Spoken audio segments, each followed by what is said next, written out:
if an app is developed using VS Code, can it be moved to BTP in BAS?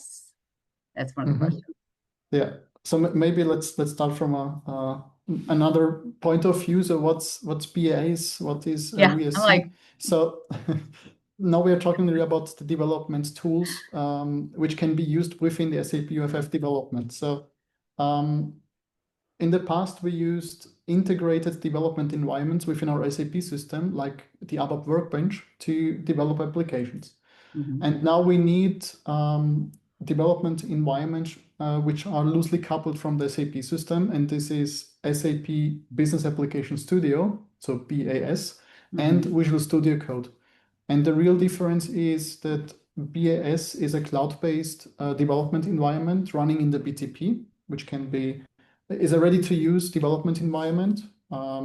And of course, it requires licensing and the proper connectivity from the BTP to your SAP system, but there you are ready to go. And Visual Studio Code is a development environment provided by Microsoft, and with some local extensions, you are able to develop within this generic development environment, also to develop SAP UFF applications.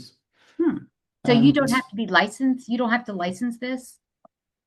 no, Visual Studio Code itself, not.